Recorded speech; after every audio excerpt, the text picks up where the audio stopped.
So next up, we want to move to talking about archives and the archives field. And it's good to keep what Josh said in mind, I think, as we move forward in the next couple talks and thinking about archives. This talk specifically is going to relate to the Society of American Archivists guidelines for accessible archives for people with disabilities, which was approved in 2019. And to present that are three archivists. And let me introduce them now. And as I do that, they shared a screen. I'm going to pause for a second and make sure that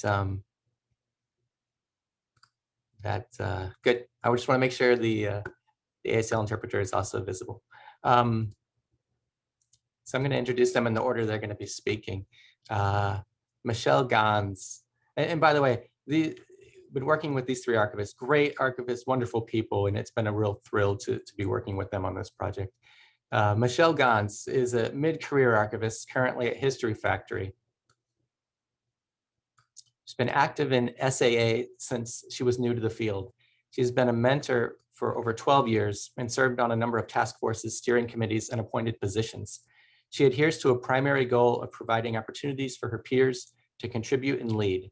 She has piloted a number of section-based programs, including a webinar series and a leadership training model for the accessibility and disability section. Her motto has always been, no archive is complete unless all voices are heard. DEI is all about recognizing that not everyone moves through the world like I do, and the right thing to do is to allow people to move through the world in a way that works for them. Sara White has co-chaired the 2018-2019 SAA Task Force to revise best practices on accessibility. In February 19, SAA approved the revised guidelines for accessible people for people with disabilities. The task force also stimulated the establishment of the SAA Accessibility and Disabilities section, which she served on the steering committee. An active SAA member since graduate school, she earned her MA in Library and Information Studies with an archives concentration from the University of Wisconsin-Madison and a BA in History from the University of Colorado, Colorado Springs. And lastly on this panel is Dr. Lydia Tang. Dr. Lydia Tang has been the archivist at the Stephen O. Murray and Keelung Hong Special Collections at Michigan State University since 2015. Previously, she was an archivist for the Music Division of the Library of Congress. She received her MLIS and Doctor of Musical Arts degrees from the University of Illinois at Urbana-Champaign. She was recognized by the Society of American Archivists with the 2020 Mark A. Green Emerging Leader Award and 3 SAA Council resolutions for her work on the task force to revise best practices for accessible archives for people with disabilities, the Archival Workers Emergency Fund, and the Accessibility and Disability section. So welcome, Michelle, Sara, and Lydia, and take it away.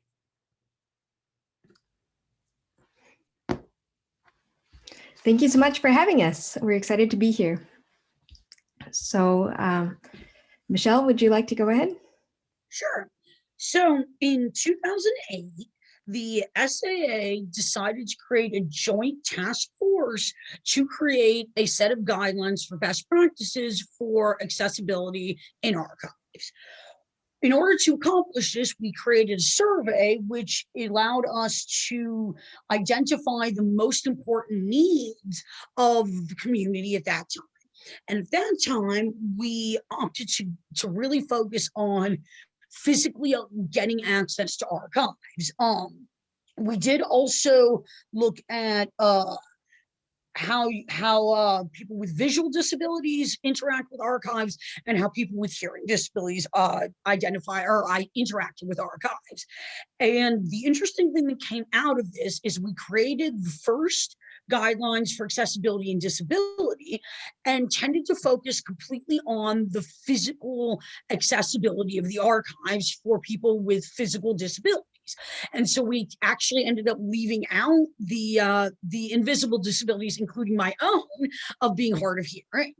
The interesting thing that did come out of the survey is that people felt like accessibility was being taken into consideration into design of their spaces at that time. However, we have come to realize that what we considered to be great accessibility in 2008 was not nearly enough. And so it's great to see that we're taking this into consideration at the educational level. The other thing that we realized is that we needed to create more awareness. So we wrote a couple of different articles, one talking about the survey and then one talking about the results of the joint task force.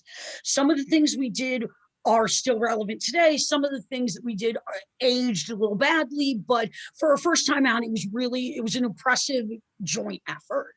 And then in 2019, we passed the torch to Sara, who then took on revising the best practices. Sorry, 2018.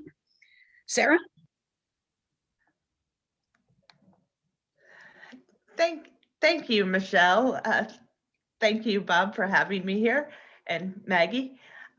The one key aspect of the revising the guidelines was to expand our understanding of disability. Disability in terms of movement and audio and the visual those are key aspects, but it is just a very small spectrum of the whole thing and guidelines, and therefore we included all types of disabilities, which include a person's vision, movement, communicating, hearing, and interactions, and even mental health. And that's why we focused on abilities, of which is part of the human spectrum.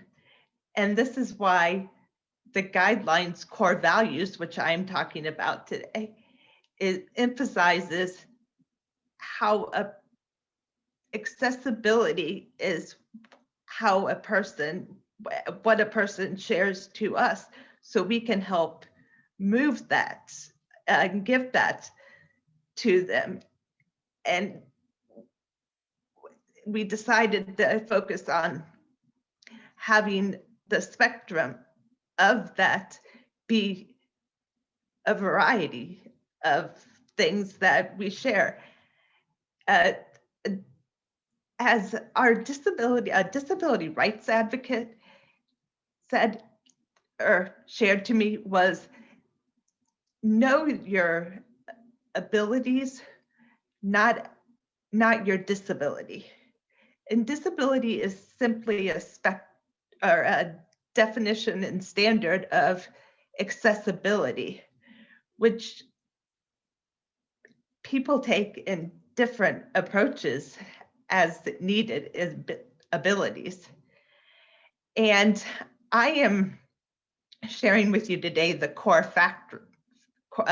values, which is dignity and respect, and considers the first person first in all accessibility decisions. And disclosing a person's disability is a person's choice, not ours to ask. And I've dealt with that my entire life, because I've have cerebral palsy, and people constantly ask me if something's wrong with me. And that's never half the time the case. And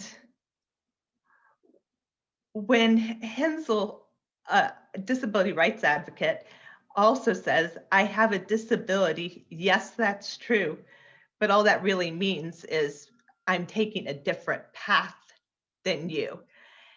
And today, Lydia is going to share with us some of the great ways to put into place how our core values are work fantastic in an archives and can be helped in different other ways.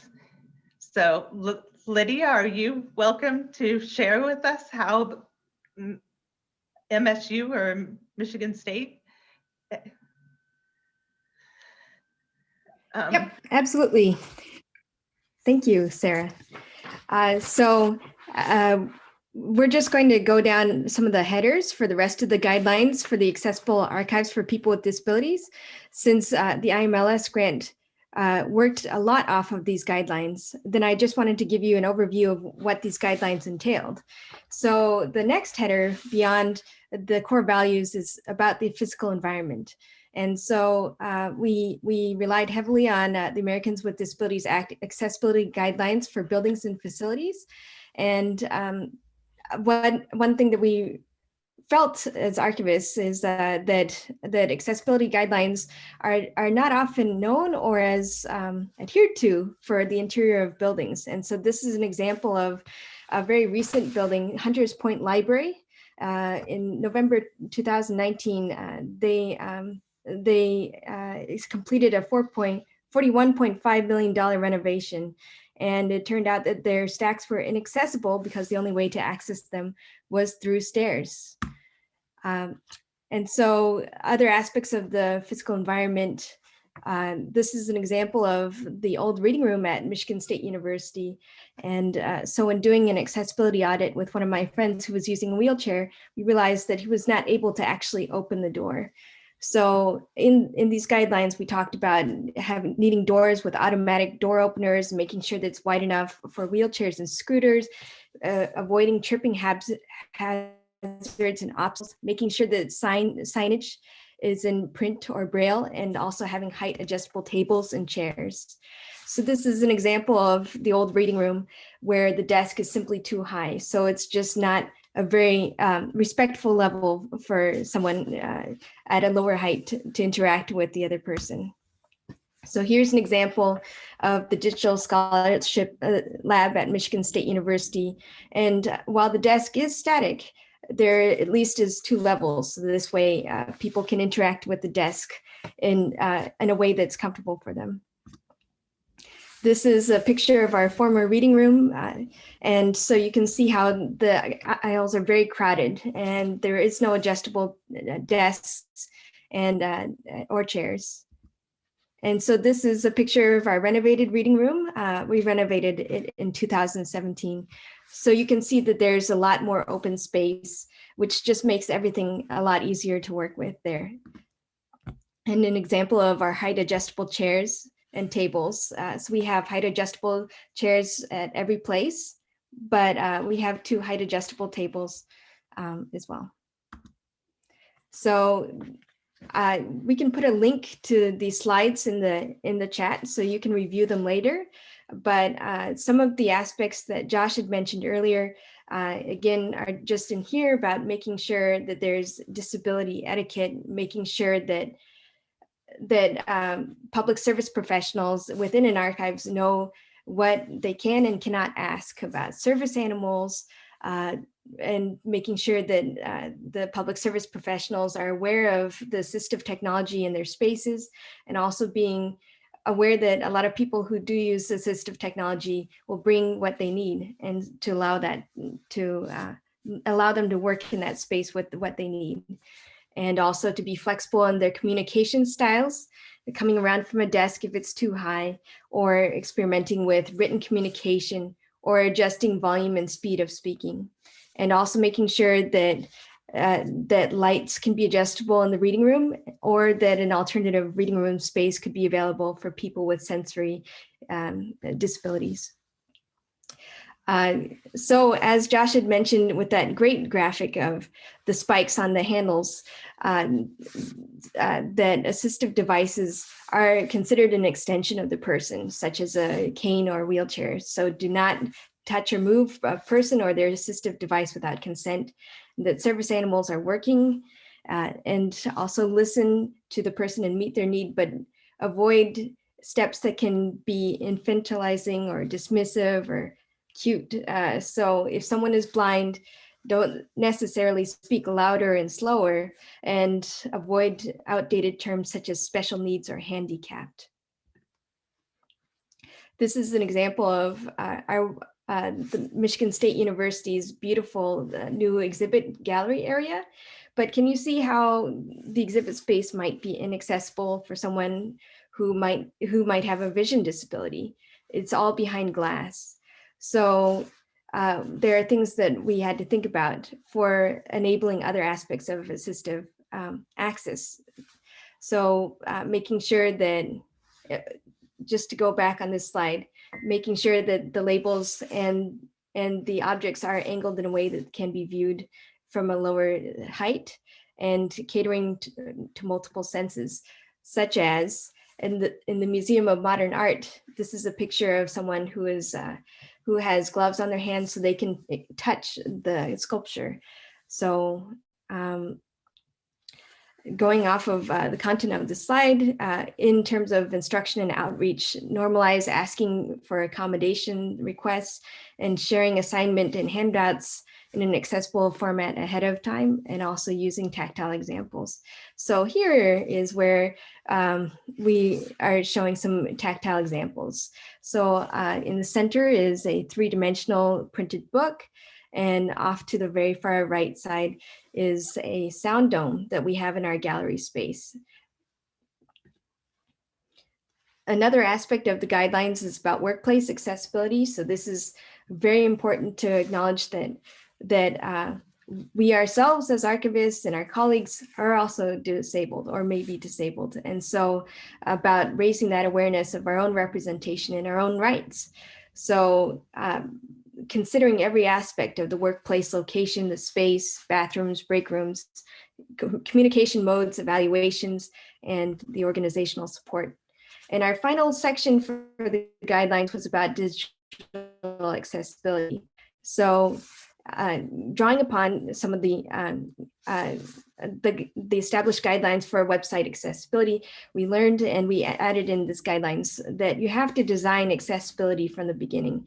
And it can be a lot of work if you have to do a lot of remediation. So that architecture and the planning that goes into it is so important, making sure that there are proper headers and alternative text, and making sure that there's contrast and flexibility in accessing the resources, with the Helen Keller Archive being a shining example of that, and testing it with tools such as the Wave tool. And here's a screenshot of an example of the Wave tool, identifying missing alternative text or other labels, and testing it also with people, which I'm really excited that this is